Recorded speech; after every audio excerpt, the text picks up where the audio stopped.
नमस्कार, दिन भर की बड़ी खबरों में आपका स्वागत है। मैं हूं आंचल। आज इस बुलेटिन में बात होगी विजय शाह मामले में सुप्रीम कोर्ट में हुई सुनवाई की, ऑपरेशन सिंदूर पर तेज हुई सियासत की, देखेंगे क्यों सवालों में आई मोदी सरकार, बोलने की आजादी पर छिड़ी बहस को, जानेंगे दरगाह पर बुलडोजर कार्रवाई पर सुप्रीम कोर्ट ने क्यों लगाई रोक, और बुलेटिन के आखिर में देखेंगे जाने माने कार्टूनिस्ट इरफान की किस खबर पर पड़ी तिरछी नजर। लेकिन दिन भर की तमाम बड़ी खबरों से पहले एक नजर आज की सुर्खियों पर। विदेश सचिव की संसदीय समिति को ब्रीफिंग, ऑपरेशन सिंदूर की जानकारी दी, शशि थरूर रहे मौजूद। 33 देशों में ऑल पार्टी डेलीगेशन भेज रही है सरकार। असम सीएम हेमंत बिस्वा शर्मा का बड़ा बयान, बोले गौरव गोगोई आईएसआई के बुलावे पर पाकिस्तान गए, वहां ट्रेनिंग लेकर रफाल परमाणु पर किए सवाल। कांग्रेस सांसद बोले मुख्यमंत्री की टिप्पणी बकवास। वन रैंक वन पेंशन पर सुप्रीम कोर्ट का बड़ा आदेश, हाई कोर्ट के सभी रिटायर्ड जजों को मिलनी चाहिए समान पेंशन। शेयर बाजार में गिरावट, 271 अंकों की गिरावट के साथ 82,059 पर बंद हुआ सेंसेक्स, तो 74 अंकों की गिरावट के साथ 24,945 पर बंद हुआ निफ्टी। ये तो थी सुर्खियां। अब बात आज की सबसे बड़ी खबर की। सुप्रीम कोर्ट ने बीजेपी नेता विजय शाह के खिलाफ कर्नल सोफिया कुरैशी पर की गई टिप्पणी के मामले में सख्त रुख अपनाया है। कोर्ट ने सुनवाई के दौरान विजय शाह को एक बार फिर जमकर फटकार लगाई और सोच समझकर बोलने की नसीहत भी दी। इसके साथ ही बड़ा आदेश भी दिया, जिससे उनकी मुश्किलें बढ़ती दिखाई दे रही हैं। तो क्या कुछ हुआ सुनवाई के दौरान कोर्ट में, देखिए इस रिपोर्ट में। सोफिया कुरैशी को आतंकी की बहन बताने वाले बीजेपी नेता को सुप्रीम कोर्ट ने माफी देने से इनकार कर दिया। साफ कह दिया है कि बीजेपी नेता विजय शाह माफी का हकदार नहीं है। मध्य प्रदेश सरकार में मंत्री और बीजेपी विधायक विजय शाह ने इंदौर में एक कार्यक्रम में ऑपरेशन सिंदूर की तारीफ करते हुए सेना की कर्नल सोफिया कुरैशी को आतंकियों की बहन बता दिया था, जिसके बाद उनके खिलाफ जबलपुर हाई कोर्ट ने स्वतः संज्ञान लिया और एफआईआर दर्ज करने के आदेश दे दिए। कोर्ट इस मामले की खुद निगरानी भी कर रहा है। इस बीच गिरफ्तारी से बचने के लिए विजय शाह ने माफी भी मांगी, सुप्रीम कोर्ट भी पहुंचे। सुप्रीम कोर्ट में शाह के वकील मनिंदर सिंह ने कहा, जो बयान दिया गया उसके लिए माफी मांगी जा चुकी है, फिर माफी मांगते हैं, मामले को खारिज किया जाना चाहिए। लेकिन सुप्रीम कोर्ट में जस्टिस सूर्यकांत और एन के सिंह की बेंच ने माफी को नामंजूर कर दिया। जस्टिस सूर्यकांत ने शाह की माफी पर कहा, वो माफी क्या है और कहाँ है, यहाँ एक मामला है, हम वीडियो क्लिप दिखा रहे हैं, हम देखना चाहते हैं कि आपने कैसी माफी मांगी है। माफी शब्द का एक मतलब होता है। कभी कभी लोग सिर्फ मुसीबत से बचने के लिए माफी मांगते हैं। लोग दिखावटी मगरमच्छ के आंसू बहाते हैं। आपकी माफी कैसी है? आपने भद्दे कमेंट किए हैं, अब माफी का क्या मतलब? सुप्रीम कोर्ट ने कहा, आपने बिना सोचे समझे ऐसी बातें कैसे की? आपने ईमानदारी से माफी मांगने की कोशिश क्यों नहीं की? दरअसल मामले ने जब तूल पकड़ा तो मंत्री विजय शाह का माफी मांगने का वीडियो सामने आया था, लेकिन माफी मांगते समय भी उनके चेहरे पर हंसी दिख रही थी, जैसे उन्हें अपने बयान पर कोई अफसोस या मलाल ना हो। सुप्रीम कोर्ट ने मध्य प्रदेश सरकार से पूछा कि इस मामले में अब तक क्या कदम उठाए गए हैं और पुलिस से जांच की अपडेट मांगी। सुप्रीम कोर्ट ने इस मामले में एसआईटी बनाने का आदेश दिया, जिसमें 3 आईपीएस अधिकारी होंगे जो मध्य प्रदेश के बाहर के होंगे। इनमें एक महिला अधिकारी भी शामिल होगी। एसआईटी को मंगलवार सुबह 10 बजे तक गठित करना होगा और 28 मई तक जाँच की स्टेटस रिपोर्ट जमा करनी होगी। कोर्ट ने साफ कहा कि वो इस मामले पर कड़ी नजर रखेगा और शाह को अपनी गलत टिप्पणी का अंजाम भुगतना ही होगा। बीजेपी के मंत्री की मुश्किलें बढ़ गई हैं, तो मुश्किल में मोदी सरकार भी नजर आ रही है। सरकार की तरफ से अलग अलग देशों में भेजे जाने वाले ऑल पार्टी डेलीगेशन को लेकर एक नया विवाद शुरू हो गया है। सरकार ने बिना विपक्षी दलों की राय लिए उनकी पार्टी के सांसदों को विदेश जाने वाले डेलीगेशन में शामिल कर लिया। लेकिन अब टीएमसी ने मोदी सरकार के इस फैसले पर सवाल खड़े कर दिए, जिसके बाद टीएमसी सांसद ने अपना नाम वापस ले लिया। पाकिस्तान में पल रहे आतंकवाद के बारे में दुनिया को जानकारी देने के लिए केंद्र सरकार ने 7 प्रतिनिधि मंडल बनाए हैं, जिस पर सरकार बुरी तरह से गिर गई है और विपक्ष सरकार पर मनमानी का आरोप लगा रहा है। उसी कड़ी में अब पश्चिम बंगाल की सीएम ममता बनर्जी ने भी केंद्र सरकार को आईना दिखाया है। उन्होंने कहा कि केंद्र सरकार नाम तय नहीं कर सकती, अगर वो हमें अनुरोध करते तो हम अपने प्रतिनिधि का नाम भेजते। ये एक परंपरा है, ये व्यवस्था है। हम विदेश नीति के मामले में केंद्र सरकार के साथ खड़े हैं और उनका समर्थन करते हैं। हमें कोई अनुरोध नहीं आया था। अगर हमें ऐसा कोई अनुरोध आता तो हम इस पर विचार कर सकते थे। हमें ये तय करने का हक है कि हमारी पार्टी का सदस्य कौन होगा। सीएम ममता बनर्जी के अलावा पार्टी सांसद अभिषेक बनर्जी ने भी सरकार पर मनमानी का आरोप लगाया है। दरअसल टीएमसी सांसद यूसुफ पठान का नाम भी इस लिस्ट में शामिल था, जिसको लेकर टीएमसी का कहना है कि बिना पार्टी से पूछे सरकार ने फैसला कैसे ले लिया। इसके बाद टीएमसी ने यूसुफ पठान का नाम वापस ले लिया है। वहीं यूसुफ पठान ने भी भारत सरकार को ये जानकारी दे दी है कि वो इस दौरे पर नहीं जा पाएंगे। बता दें कि यूसुफ पठान गुजरात के वडोदरा से आते हैं और बीजेपी को लेकर उनका रवैया नरम दिखाई देता रहा है और इसलिए उनका नाम लिस्ट में शामिल किया गया, जिसके चलते सरकार घिर गई है और सरकार पर आरोप लग रहे हैं कि इतने गंभीर मुद्दे पर भी मोदी सरकार राजनीति कर रही है। ऑपरेशन सिंदूर को लेकर मोदी सरकार पर राजनीति करने के आरोप लग रहे हैं। विपक्ष लगातार ऑपरेशन सिंदूर से जुड़े कई सवाल खड़े कर रहा है। कांग्रेस प्रवक्ता पवन खेड़ा ने एक बार फिर मोदी सरकार और विदेश मंत्री एस जयशंकर पर तीखे सवाल उठाए। साथ ही उन्होंने विदेश मंत्री एस जयशंकर से राहुल गांधी के सवाल दोहराए, तो वहीं राहुल गांधी ने भी विदेश मंत्री से अपने सवाल दोहराए। तो क्या कुछ कहा कांग्रेस ने, देखिए इस रिपोर्ट में।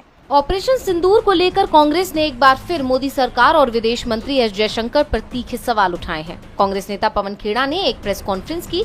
इसमें उन्होंने विदेश मंत्री एस जयशंकर से राहुल गांधी के सवाल दोहराए। उनका कहना था कि सिंदूर का सौदा होता रहा, लेकिन मोदी जी और एस जयशंकर के मुंह से एक शब्द नहीं निकला। खेड़ा ने आरोप लगाया कि पाकिस्तान को पहले से सर्जिकल स्ट्राइक की जानकारी दी गई थी। उन्होंने कहा कि विदेश मंत्री एस जयशंकर जी ने खुद मीडिया एजेंसियों को बताया कि हमने हमला करने से पहले पाकिस्तान को सूचित कर दिया था। अब ये सूचित करने का क्या मतलब होता है? विदेश मंत्री जी को पाकिस्तान पर इतना भरोसा है कि उनके कहने पर आतंकी चुपचाप बैठेंगे? विदेश मंत्री जी का क्या रिश्ता है और उन्होंने हमले से पहले पाकिस्तान को क्यों बताया? उन्होंने आगे कहा कि इसे कूटनीति नहीं, मुखबिरी कहते हैं। क्या इसी मुखबिरी की वजह से मसूद अजहर जिंदा बच गया और हाफिज सईद जिंदा भाग गया? खेड़ा ने आगे कहा कि सरकार बताए इस वजह से हमने कितने विमान गंवाए। ये कोई गलती नहीं थी, ये एक अपराध था और देश का सच्चाई जानने का हक है। विदेश मंत्री ने जो बोला उसे सबने सुना, फिर भी इस पर लीपापोती की जा रही है। विदेश मंत्री का ये बयान संवेदनशील है क्योंकि इस बयान से तो यही लगता है कि आतंकी अपने ठिकानों से भाग गए होंगे। ऐसा क्यों किया गया, इस पर पीएम मोदी विदेश मंत्री को जवाब देना होगा। वहीं लोकसभा में नेता प्रतिपक्ष राहुल गांधी ने भी एस जयशंकर पर निशाना साधा और एक्स पर लिखा कि विदेश मंत्री की चुप्पी निंदनीय है और इससे सब साफ हो रहा है। मैं फिर से पूछूंगा, हमने कितने भारतीय विमान खो दिए? क्योंकि पाकिस्तान को इसकी जानकारी थी, ये कोई चूक नहीं थी, ये एक अपराध था और देश को सच्चाई जानने का हक है। यानी सरकार पर कई सवाल उठ रहे हैं। ऐसे में सरकार इस पर क्या जवाब देती है, ये देखने वाली बात होगी। कांग्रेस ने मोदी सरकार से ऑपरेशन सिंदूर को लेकर कई सवाल पूछे हैं। तो अशोका यूनिवर्सिटी के प्रोफेसर अली खान महमूदाबाद ने ऑपरेशन सिंदूर को लेकर पोस्ट किया तो उन्हें गिरफ्तार कर लिया गया और अब ये मामला सुप्रीम कोर्ट पहुंच चुका है। तो कैसे एक पोस्ट ने देश भर में छेड़ दी है बहस, जानने के लिए देखिए रिपोर्ट। अशोका यूनिवर्सिटी के प्रोफेसर अली खान महमूदाबाद की गिरफ्तारी के मामले पर सुप्रीम कोर्ट सुनवाई करने जा रहा है। 18 मई को हरियाणा पुलिस ने उन्हें दिल्ली के ग्रेटर कैलाश से गिरफ्तार किया था। ये कार्रवाई उनके एक सोशल मीडिया पोस्ट को लेकर हुई, जिसमें उन्होंने इंडियन आर्मी की महिला ऑफिसर्स और ऑपरेशन सिंदूर पर कमेंट किया था। प्रोफेसर महमूदाबाद का कहना है कि उनका पोस्ट देशभक्ति से प्रेरित था, जिसका गलत मतलब निकाला जा रहा है और जो कार्रवाई की जा रही है वो पूरी तरह से गैर कानूनी है। दूसरी तरफ हरियाणा राज्य महिला आयोग ने प्रोफेसर महमूदाबाद के पोस्ट को सेना को बदनाम करने और धार्मिक तनाव फैलाने वाला माना। इस मामले ने बोलने की आजादी पर एक बड़ी बहस छेड़ दी है। महमूदाबाद ने अपने फेसबुक पोस्ट में लिखा था कि कर्नल सोफिया कुरैशी की तारीफ करने वाले लोग लिंचिंग और हेट पॉलिटिक्स के शिकार लोगों की सेफ्टी की भी मांग करें। उन्होंने ऑपरेशन सिंदूर को एक ड्रामा बताया था। आयोग ने प्रोफेसर के इन कमेंट्स को महिला ऑफिसर्स के अपमान और देश की एकता के खिलाफ माना, जिस पर महमूदाबाद ने सफाई दी कि उनकी पोस्ट का मकसद लोगों और सैनिकों के लिए सेफ्टी की मांग थी, न कि महिला ऑफिसर्स का विरोध। अब सुप्रीम कोर्ट ने उनकी पिटीशन पर 20 मई को सुनवाई की बात कही है। उधर कांग्रेस अध्यक्ष मल्लिकार्जुन खड़गे ने बीजेपी सरकार पर हमला बोलते हुए इसे तानाशाही बताया और कहा कि ऐसा करके सरकार असहमति की हर आवाज को दबाने का काम कर रही है। ये सुनवाई सोशल मीडिया पर ओपिनियन के दायरों और बोलने की आजादी को लेकर अहम हो सकती है। कोर्ट का फैसला न सिर्फ महमूदाबाद की जमानत पर आएगा, बल्कि ये फैसला बोलने की आजादी की सीमाएं भी तय करेगा। अब सभी को इस मामले में सुप्रीम कोर्ट के फैसले का इंतजार है। प्रोफेसर महमूदाबाद का कहना है कि उनकी पोस्ट तो देशभक्ति वाली थी, उसे गलत समझा गया है, इसलिए कार्रवाई पर रोक लगनी चाहिए। सुप्रीम कोर्ट 20 मई को इस मामले में सुनवाई करेगा, लेकिन उससे पहले मुंबई में बनी दरगाह पर जरूर कोर्ट ने बुलडोजर की कार्रवाई पर रोक लगा दी है। तो क्या है पूरा मामला, देखिए इस रिपोर्ट में। पीर बाबा की दरगाह मामले में महाराष्ट्र सरकार को करारा झटका लगा है। सुप्रीम कोर्ट ने साफ कर दिया कि बाले शाह दरगाह पर बुलडोजर कार्रवाई नहीं होगी। कोर्ट ने मुंबई से सटे मीरा भाईंदर के उत्तन गांव में बनी बाले शाह पीर दरगाह पर फिलहाल तोड़फोड़ न करने के आदेश दिए हैं। सुप्रीम कोर्ट ने कहा कि दरगाह जिस हाल में है अभी उसी हाल में रहनी चाहिए और 4 हफ्तों तक इस पर कोई कार्रवाई नहीं होगी। इसके साथ ही मामले में कोर्ट ने अगली सुनवाई के लिए 4 हफ्ते बाद का समय दे दिया। यानी 4 हफ्तों के लिए बुलडोजर कार्रवाई पर रोक लगा दी गई है। बता दें कि ये दरगाह उत्तन के चौक एरिया में लगभग 1290 वर्ग मीटर यानी करीब 10,000 वर्ग फुट जमीन पर बनी हुई है। इस दरगाह को लेकर महाराष्ट्र सरकार का दावा है कि ये जमीन राजस्व विभाग की है और इस पर दरगाह के नाम पर अवैध कब्जा किया गया है। इसी के चलते सरकार ने 20 मई तक इस अतिक्रमण को हटाने का आदेश दिया था। सरकार के इस आदेश के खिलाफ याचिकाकर्ता ने सुप्रीम कोर्ट में याचिका दायर कर न्याय की गुहार लगाई थी। बता दें कि मामले में सुनवाई करने के बाद सीजेआई BR गवई ने याचिका की कॉपी महाराष्ट्र सरकार के वकील को देने का निर्देश दिया और अगली सुनवाई तक यथास्थिति बनाए रखने को कहा। अब 4 हफ्तों के लिए लगी इस रोक को महाराष्ट्र सरकार के लिए करारा झटका माना जा रहा है। देखना होगा 4 हफ्ते बाद कोर्ट क्या रुख अपनाता है और क्या आदेश देता है। मुंबई की बालेशाह दरगाह पर विवाद खड़ा हो गया है तो संभल की शाही जामा मस्जिद पर भी विवाद तेज हो गया है। सिविल कोर्ट ने मस्जिद के सर्वे का आदेश दिया था, जिसे मस्जिद कमेटी ने इलाहाबाद हाईकोर्ट में चुनौती दी थी। तो क्या रहा कोर्ट का फैसला, देखिए इस रिपोर्ट में। संभल मस्जिद कमेटी को कोर्ट से बड़ा झटका लगा है। संभल की शाही जामा मस्जिद विवाद को लेकर आज इलाहाबाद हाईकोर्ट ने अहम फैसला सुनाया है। कोर्ट ने मुस्लिम पक्ष की याचिका को खारिज कर दिया है और ये साफ किया है कि मस्जिद के सर्वे पर रोक नहीं लगाई जाएगी। मस्जिद कमेटी ने सर्वे के आदेश को चुनौती दी थी, जिस पर फैसला सुरक्षित रखा गया था और आज कोर्ट ने सर्वे पर रोक लगाने से इनकार कर दिया है। हाईकोर्ट के फैसले से संभल में शाही मस्जिद का सर्वे तय हो गया है। इलाहाबाद हाईकोर्ट में जस्टिस रोहित रंजन अग्रवाल की बेंच ने फैसला सुनाया है। कोर्ट के इस फैसले से अब मस्जिद परिसर में सर्वे का रास्ता साफ हो गया है। वहीं मस्जिद कमेटी ने इलाहाबाद हाईकोर्ट के फैसले के खिलाफ सुप्रीम कोर्ट जाने का फैसला किया है। बता दें कि संभल कोर्ट ने मस्जिद का ASI सर्वे कराने का आदेश दिया था, जिसे मस्जिद कमेटी ने हाईकोर्ट में चुनौती दी है। हिंदू पक्ष का कहना है कि ये मस्जिद मंदिर को तोड़कर बनाई गई है और वो मंदिर में प्रवेश करना चाहते हैं। मस्जिद कमेटी ने सर्वे पर रोक की मांग की थी। इस याचिका पर सुनवाई पूरी होने के बाद हाईकोर्ट ने फैसला सुरक्षित रखा था, जो अब मुस्लिम पक्ष के खिलाफ हो गया है। हाईकोर्ट के इस फैसले को सर्वे समर्थकों के लिए बड़ी जीत माना जा रहा है, जबकि मस्जिद कमेटी के लिए ये कानूनी लड़ाई को और मुश्किल बना सकता है। अब देखना होगा कि क्या मुस्लिम पक्ष को सुप्रीम कोर्ट से कोई राहत मिल पाती है या नहीं। हाई कोर्ट ने सर्वे पर रोक नहीं लगाई, ऐसे में अब मस्जिद कमेटी सुप्रीम कोर्ट जाने की तैयारी में है। मामला वर्शिप एक्ट से जुड़ा है, जिस पर पहले से ही सुप्रीम कोर्ट सुनवाई कर रहा है और अब सुप्रीम कोर्ट ने एक और बड़े मामले में फैसला सुनाया है। मामला शरणार्थियों से जुड़ा हुआ है, जिस पर कोर्ट ने सख्त टिप्पणी करते हुए कहा कि भारत धर्मशाला नहीं है। तो क्या है पूरा मामला, देखिए इस रिपोर्ट में। सुप्रीम कोर्ट ने भारत में पनाह लेने वाले विदेशी नागरिकों पर सख्त रुख दिखाया है। कोर्ट ने कहा कि भारत कोई धर्मशाला नहीं है जहां दुनिया भर के शरणार्थी आकर बस जाएं। ये टिप्पणी जस्टिस दीपांकर दत्ता ने एक श्रीलंकाई तमिल शरणार्थी की याचिका पर सुनवाई के दौरान की। दरअसल इस शरणार्थी ने अपनी नजरबंदी के खिलाफ सुप्रीम कोर्ट में याचिका दायर की थी, जिसे कोर्ट ने खारिज कर दिया। उसने मद्रास हाई कोर्ट के फैसले को चुनौती दी थी। हाई कोर्ट ने कहा था कि UAPA कानून के तहत 7 साल की सजा पूरी करने के बाद उसे भारत छोड़ना होगा। फिलहाल वो 3 साल से नजरबंद है। शरणार्थी के वकील ने बताया कि याचिकाकर्ता श्रीलंकाई तमिल है और वीजा पर भारत आया था। उसने दावा किया कि श्रीलंका में उसकी जान को खतरा है, जिस पर जस्टिस दत्ता ने वकील से सवाल किया कि भारत में रहने का आपको क्या हक है।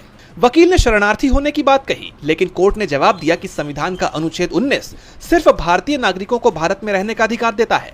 वकील ने जान के खतरे की बात दोहराई तो कोर्ट ने कहा किसी और देश में जाइए। कोर्ट ने कहा कि 140 करोड़ की आबादी वाला भारत पहले ही कई समस्याओं से जूझ रहा है। यहाँ हर शरणार्थी को जगह देना मुमकिन नहीं है। बता दें कि याचिकाकर्ता को साल 2015 में लिट्टे ग्रुप से जुड़े होने के शक में गिरफ्तार किया गया था। 2018 में उसे 10 साल की सजा मिली, जिसे 2022 में हाई कोर्ट ने 7 साल का कर दिया। 7 साल पूरी होने तक उसे शरणार्थी शिविर में रहना होगा। सुप्रीम कोर्ट ने साफ किया कि भारत अपनी सीमाओं और जिम्मेदारियों को देखते हुए हर शरणार्थी को शरण नहीं दे सकता।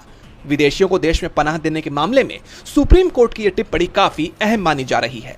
और बुलेटिन के आखिर में देखेंगे जाने माने कार्टूनिस्ट इरफान की किस खबर पर पड़ी तिरछी नजर।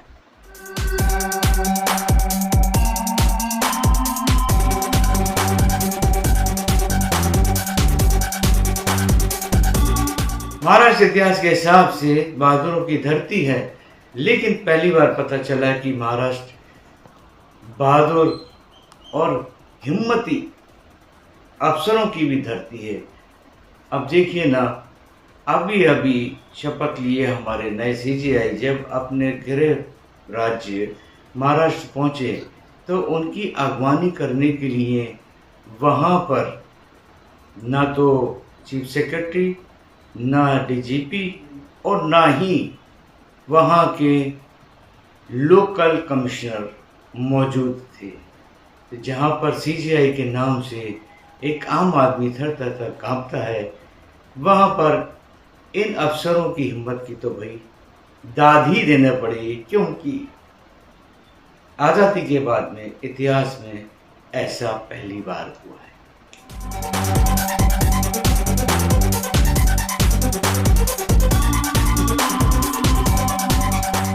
बहुत बहुत शुक्रिया इरफान जी। तो आज इस बुलेटिन में इतना ही। आप देखते रहिए DB लाइव। नमस्कार।